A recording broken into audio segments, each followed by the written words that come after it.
Oh, no. You know what?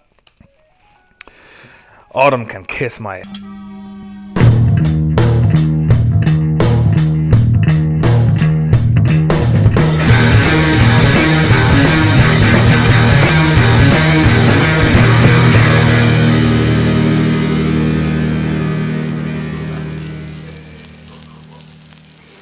There is no way I'm firing on all cylinders. I'm a bit under the weather, but I'll survive. What I have tried to do in the past 2 weeks is get more restoration work done, so that there's more in the episode. Having said that, the Vogue work you're about to see, it's 12 hours work over 3 days, which just seems really small to me, but the post-production, the admin, the research, and the work on the Esprit, it eats up the time. I still think that the average guy who's not working on his cars full time would do well to get 12 hours in over 2 weeks, but it's possible. So anyway, here's the Vogue, here's what I got done. I hope you enjoyed the episode. Okay, here we go. I'm going to try and get through this without having to blow my nose. I let myself down here the last time I was working on all this. I should have primed it and I didn't, and I had to do a lot of work just to kind of clean up underneath and above the arch sections that I had let in. Anyway, it was time to finish the welding on the new lip section, which I did, and that went smoothly. There was no problems there. So then I started wire brushing and I blew everything out with the airline so I could hit some primer on here and not have to do all this again. Although I don't have any experience with rust proofing before you spray bare metal on a car, and I've heard of various different treatments, and I might peel this back, but it will be easier to peel back primer than rust.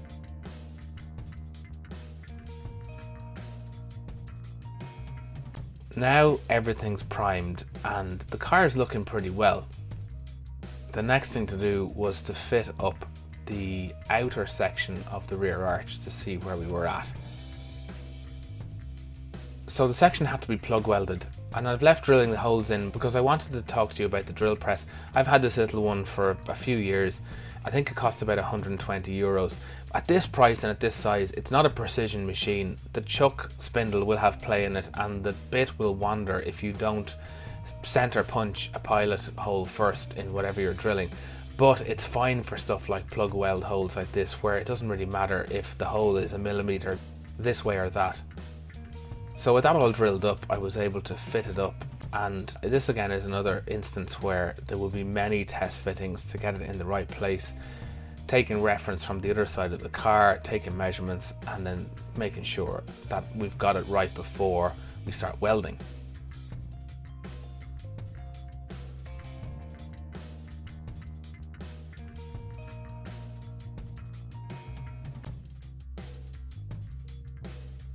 I have the rear quarter on here because that's obviously very important to make sure that the holes are all going to meet up and it's going to be in the right place, and this was all fine.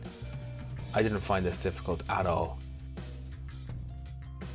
So then the rear quarter could come back off, and I made a bit of a mistake here. I should have welded in underneath this C-pillar where the outer arch meets it before I let the C-pillar repair in, which you're going to see in a minute. Anyway, let's look at this C-pillar repair.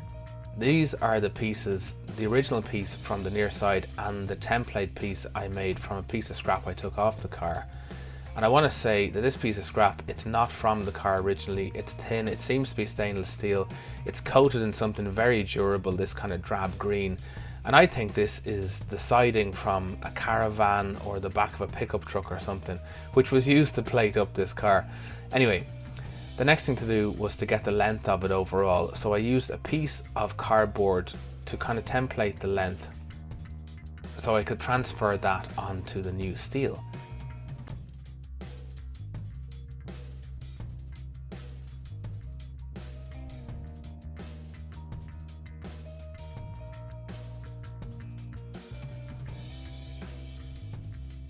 So a quick trim of the cardboard, and then I could mark up the steel. I use a biro, and the reason I do this is because I like to work to a thin line, because I find myself engrossed in the work and I forget, if I'm using a big thick marker, which side of the line I was supposed to be cutting to. With a biro though, you need to rub off the ink before you paint, because the ink will react to any paint you spray on the piece of metal. So then I was able to start bending, and I'm just using the edge of the bench here, which has a nice kind of a round, it's not a very sharp curve. It's not a very sharp edge to it, so you get these nice kind of wide radiuses like what are on the Jeep, more or less. And I have a few pieces of wood here of various thicknesses. They help a lot. I didn't think I was going to be able to do this. I did the last one on the vise at home, but I don't have a vise in the workshop where the cars are, so I just decided to give it a go. It took a long time, but I got there. So you see this is starting to really come together. And with a few marks, I was able to make the last bends in the new piece.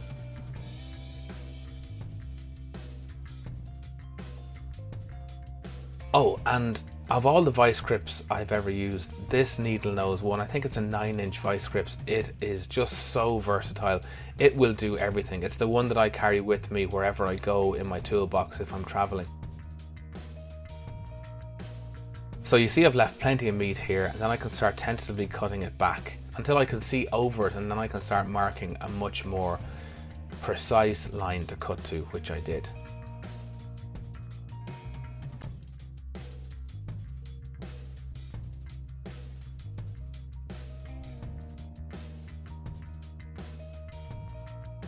And that's a very snug fit. The corners, you'll see the bends, they're not perfect yet, but the meat is there, and with sharpening them up I can make them right. So you see I've sharpened the top ones, the top corners up here, but the bottom looks like it's tapering in, which it is. It's a fatter curve, it's a bigger radius, and all I need to do is sharpen that up, and I'm going to show you how I did that now. Alright, I'm going to cut in here and just talk to you about how I tightened up that corner on the fabricated piece. I found this lying around. It's just a block of steel, but it has a groove cut in it. And what I was able to do was take the piece of metal, take the fabricated piece and slot it in, and now I've got somewhere that I can hammer that into a sharp corner. And I just thought that was just lying around. I don't know what it's from, but that's a really simple thing. If you went to your local steel fabricators, they're going to have a hunk of metal. It doesn't need to be as big as this, and you could zip a little groove in it with your angle grinder, and that is just a really handy thing to have knocking about. In lieu of a vise, I did the last one of these on a vise, as I said, and it made it a lot easier, but I didn't have a vise in the workshop, so that's what I found and that's what I did, and it worked. With the C-pillar section fabricated, I can now start thinking about welding everything up. So the outer arch is on, the plug welds go in, this was great, and with some primer, in goes the fabricated piece to the C-pillar. Now the primer was really just to prime the inside of it. Kind of pointless because it's such a small piece, the heat generated by the welder is just going to burn off most of this primer anyway. Oh, just psychologically though, you feel better about putting a painted piece of metal onto the car. And the biggest mistake I made here was not cutting into the C-pillar to make sure I'd gotten rid of all of the thin pieces, the rust. And that's why I've got this angry looking hole here, which I'm going to have to clean up and let some new metal into. But that's it. You can see these welds, they're still not right, but they're a lot better. So this took quite a while. The majority of the time was taken by making this C-pillar repair, but it was really, really rewarding. Okay, we're about to go into the Esprit, but I'm going to play you something from Graham Capel, the man from episode 3, before we go into this section, because I think it's a nice way of teeing up something I want to talk to you about. So here's Graham. He was so dedicated and single-minded in what he did. I mean, even down to later on, someone said, "Well, haven't you kept any of the Jimmy Clark Formula One cars? You know, for when you won the World Championships?" And he said, "Why should I bother to keep last year's cars? It's next year we're worrying about." And his whole focus was always on development and projects and the future. Last year's car was obsolete. I mean, one of the things with my Lotus 11 GTs, it gave them a new lease of life and a different class of racing in the Grand Touring class, whereas when they were designed in 1956 and won Le Mans, they were a sports racing car, and they did well in that. And Chapman sort of looked at what I was trying to do and said, "Well, this is an obsolete racing car, I'm not really interested." But then he saw the possibility of it being in Appendix J Group 3 as a Grand Touring car, and it would win some races, and they did. So he was a little bit interested, which is why he approved of it, but he never ever came to look at one. It's very well documented that Lotus, Colin Chapman, they built their road-going cars really to fund their racing efforts. When you bought a car from them, they didn't care what you did with it. That was the money to fund the Formula One. The same with the Range Rover. Range Rover was produced in massive numbers as a utility vehicle. Charles Spencer King, who designed it, was very outspoken right up until his death on his disdain for what it turned into in terms of, he built a utility vehicle, a good utility vehicle, and it was supposed to be used as such. So the point I'm trying to make is you hear this bandied about that we're curators of classic cars. And yeah, you know what? If you've got a Talbot Teardrop Coupe or a Delahaye or a 50s 300 SL, you probably are a curator. I mean, it's your car, you get to enjoy it, but you're not going to mess with it. I'm going to play with my Esprit a little bit, but only in the ethos of what Lotus would do themselves. But I don't feel like I should have to explain myself in doing that. It's my car. I worked really hard for it, and I'm damn sure that Lotus wouldn't care. The current Lotus don't care, and the Lotus that produced my car, they wouldn't have cared. In fact, they probably would have been interested to see what was being done that they couldn't do because of the economy of production and all that kind of thing. So, look, that's all I wanted to say on the matter. I hope it's not too contentious, and here's the Esprit work. Okay, this lamp issue. The lamps themselves aren't coming out of the pods for now, but the pods are coming out of the car, that's for sure. So I was able to drift these out. Now, the fittings, on the inboard side of both lamps, the fittings are the same. So the two fittings look pretty much identical. But on the outboard ones, this is the offside. It's got a large hole and the metal fitting is inside. And on the near side, it's this kind of almost riv nut deal where it's bonded into the fiberglass. Anyway, I'm going to ask other owners and see whether that's something they've seen. Now, in the bottom of these lamp wells is the original colour, and glorious it is too if you ask me. I'm very excited about this car being silver again. This is Silver Diamond. It's A05 as far as I know, the paint code. And a cool thing I found is on this lamp pod is written service, and you can see an R there at the bottom. Lotus were known for writing the chassis number inside the car in a number of places on certain parts. It was the way of identifying them as it went down the production line. But other owners have sometimes found the word press written or something like that that denoted what the car was intended for. Now, I found service hold written underneath my engine cover, and I thought, well, any mechanic could have written that. But to find it underneath the lamp pod, was my car held back initially as a service run around for Lotus? I intend to try and find out. So I had an issue getting the near side driving lamp and indicator out. The screw was seized. It seemed to be made of something bulletproof because no drill bit I had would drill it out. In the end, I scored it with a grinder and then it screwed out really easily, which was very annoying. The bumper broke as I tried to get it out, which I was happy about. It has blemishes, this bumper, but I don't like to be wasteful. But now it's unusable, so I'll have to get a new one. I'm going to start tackling the capping rails, which are the finishing strips that run up over the doors. Now, here's what I'm talking about playing with the car. Look at this screw. It's about 15mm long and only needs to be about 6. So I'm going to go over the whole car, cutting down screws, cutting down bolts and shedding weight that way. And it might only come to 1 kilo, but I'm going to do it as an exercise. I think it's a fun thing to do, and it's just one of the weight saving schemes I'm going to apply on this car. So up along the capping rail, and all I had to do was drill the heads off these rivets and down this finishing black plastic, which I couldn't get out until I had this quarter window out. And again, ingenious design. Just have to remove this shelf here, which is missing a wooden rib along its edge, but we'll refabricate one of those. And then I thought I needed to take out the cowling ear that directs air into the engine bay. The bolts looked pretty rusty. They all came out except one, which did shear. But I think there's enough meat left, if I'm lucky, to be able to repair this without destroying the fiberglass. And what I mean by that is I'm going to try and weld on a new one. I tried to get the inner section of this vent out and it wasn't coming because there is an elbow on this vent. On the elbow is glued a piece of ducting. I spent a ridiculously long amount of time fighting with this, both mentally and physically. Kind of embarrassing actually how long I spent on it. But you see here, this piece of ribbed ducting is actually glued on. It wouldn't budge and I don't want to rip it. Not yet anyway. Take note of this turquoise colour because there's an ironic coincidence later on in the episode. See if you can spot it. So back to the glass. I took the rubber out and then I found these two straps like I was saying. And once you take these two bolts out, there's a metal strip outside the car. This metal strip here you see at the bottom, it holds in the window. It kicks up and just holds the window in. It's such a simple thing. Very, very cool.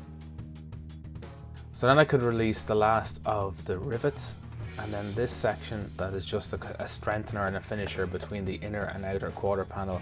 This may well be getting modified later on, both to lose weight and to make something a little bit more efficient. So finally off this black finisher came, this is actually a vent for the cabin. This is what lets the air in and out of the cabin through this hole in the B-pillar.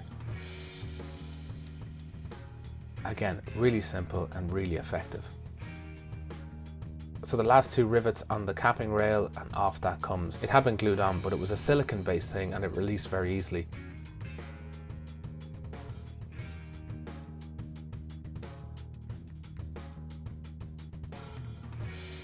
This is the best instance of the original colour underneath here. This is very unmolested and clean. And as someone suggested to me, this would be the place if I wanted to get a match for the exact colour this car was when it ran out of the factory.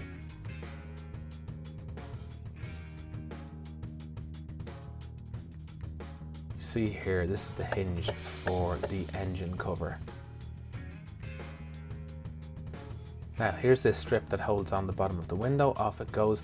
And someone had been at this already, probably when the car was sprayed, because one of the retaining bolts is sheared off this, so we'll have to repair this, but I have a feeling I might just make a new one of these. Driver's side seat belt off, and there's the offside fuel tank.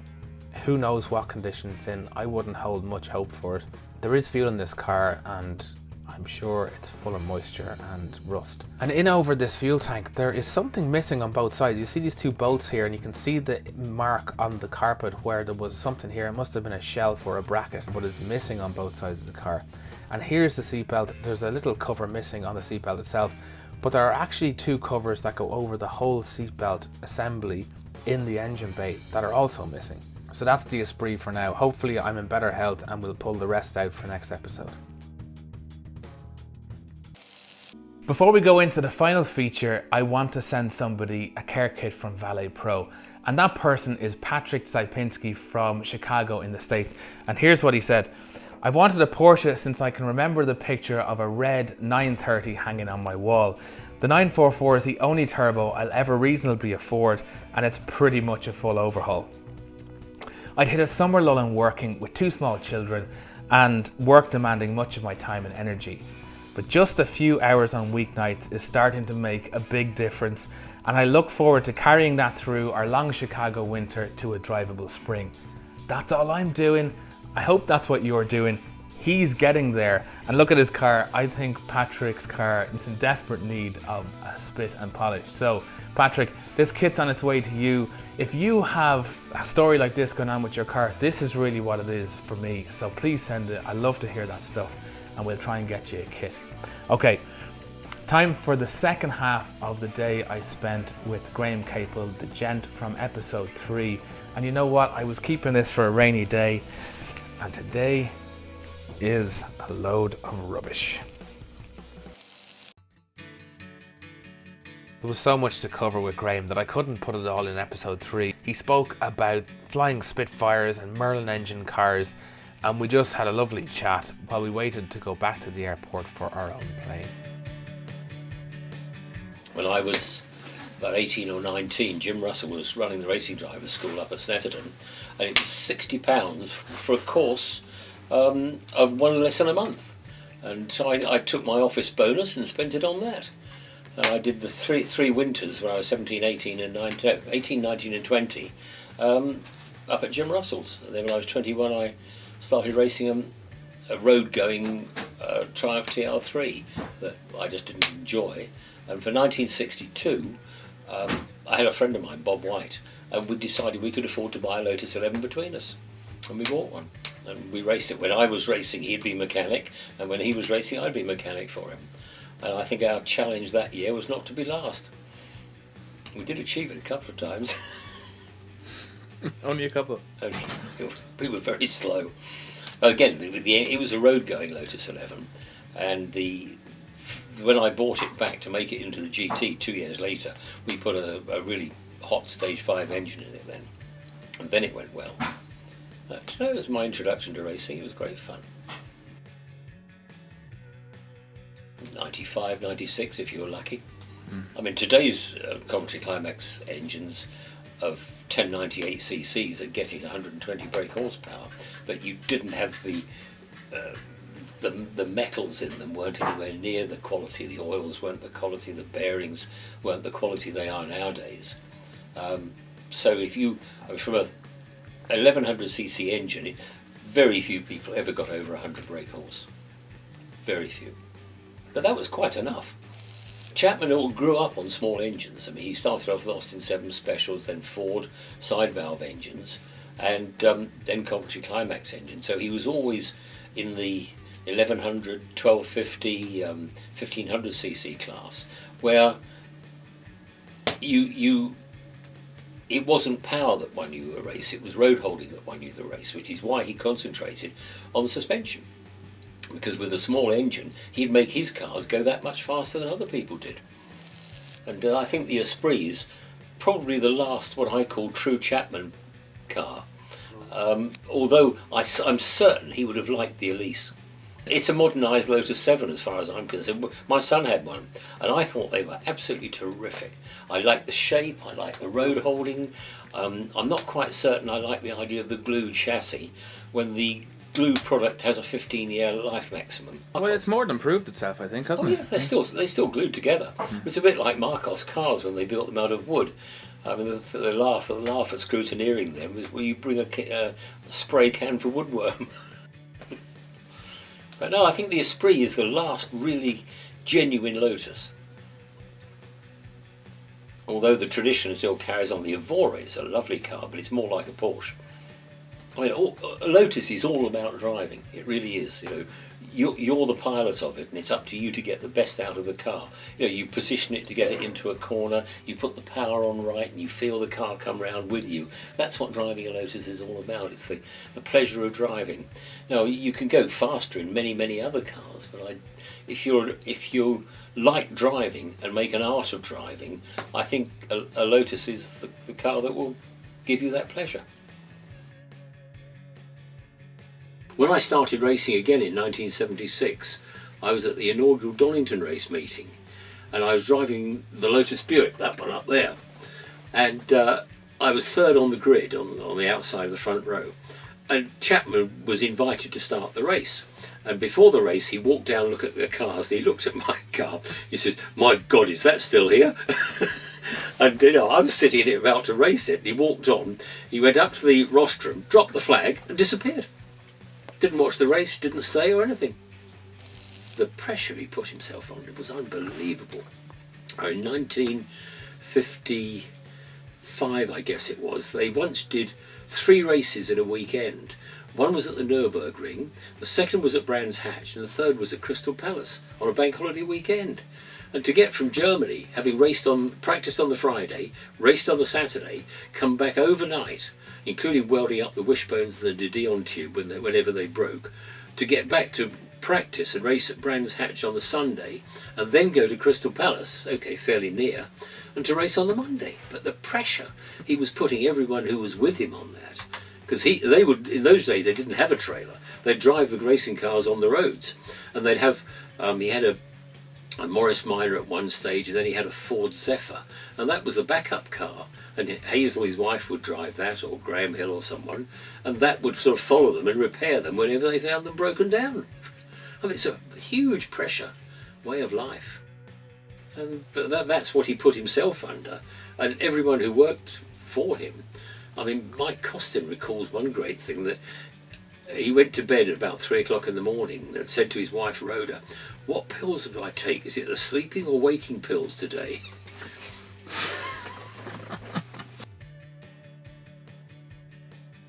On about lap 4, I think I was in 3rd or 4th place.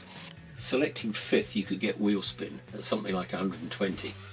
and the fuel pump wire came off, and so I parked the car and sat on the embankment, and by then I'd got a family and 2 children, and I thought, what on earth am I doing at 37 or 38 years old driving one of these things again? It was the Lotus Buick, but that was it. I said no more.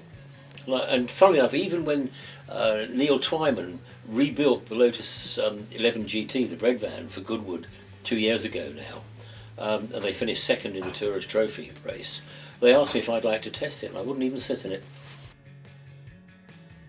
I just didn't want to do it anymore. I'd had 6 years of pretty constant racing, and we raced from the March meeting till the October meeting, and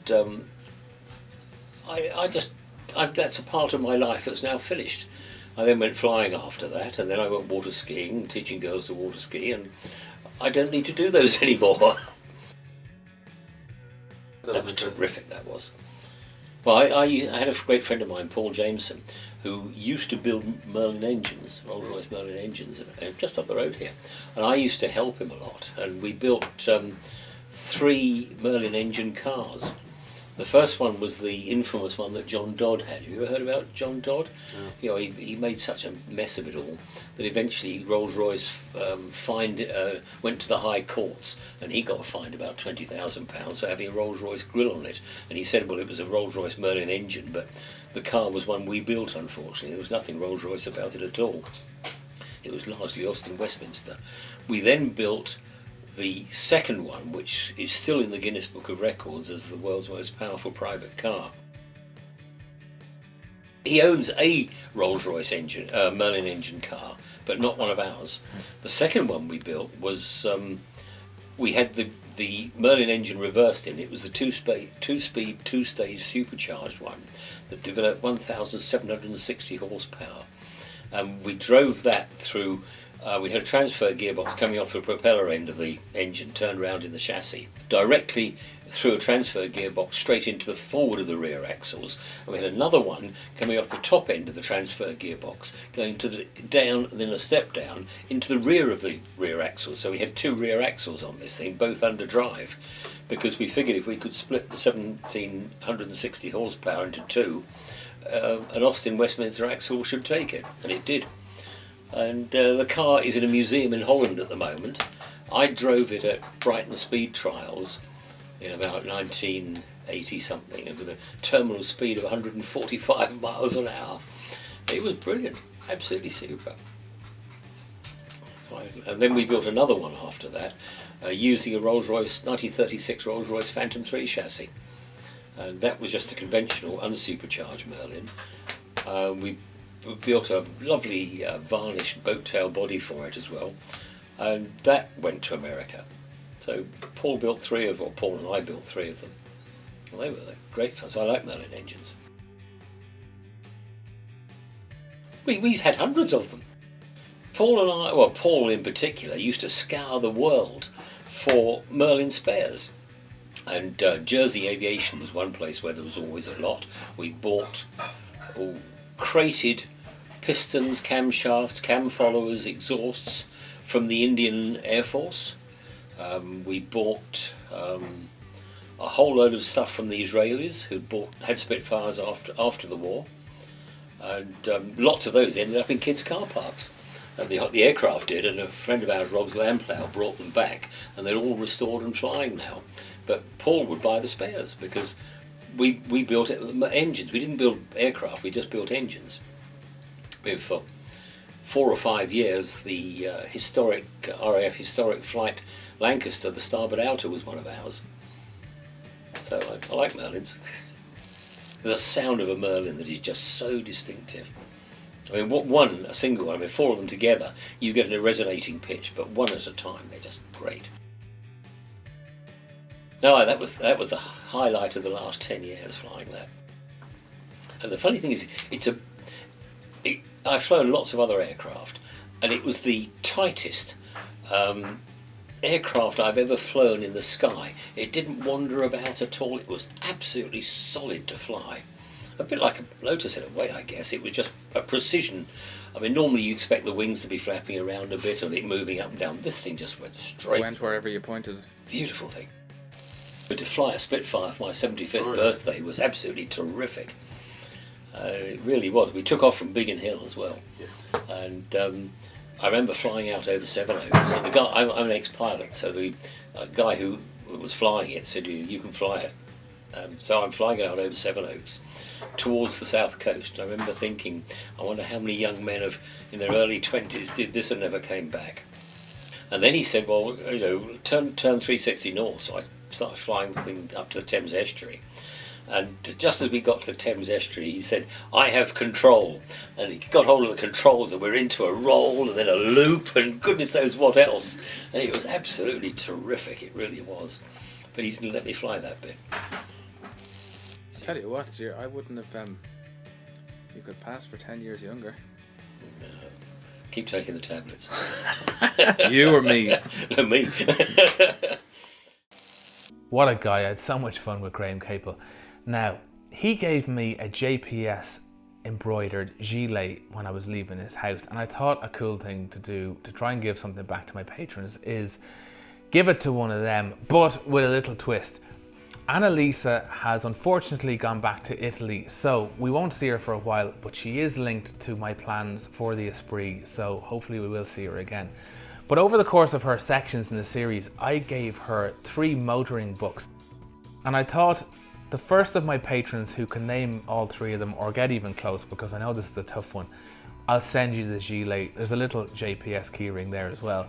So here are the 3 books. Have a look. See if you can name some of them or all of them. And the first person who does, like I say, you'll get the gilet. And on that note, speaking of my patrons, Alex Patterson, Colin Hagan, Dean McCarthy, Ira Babb, Jeffrey Root, Jim Fraser, John Hannum, Peter Sarbut, Patrick Chipinski, Seth Strickland and Mark Wellnitz. And Mark was at the Race of Gentlemen with his 29 Phaeton hot rod. Look at this thing, so cool, and such a cool place. Guys, I have very big plans. I'm thinking big, and with your help, hopefully I can pull them off. So please keep it up.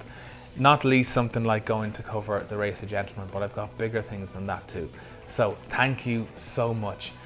That is it for this episode. The synapses have not been firing like they normally would, so I hope it was enjoyable. I will see you in 2 weeks' time with lots more, and until then, good luck.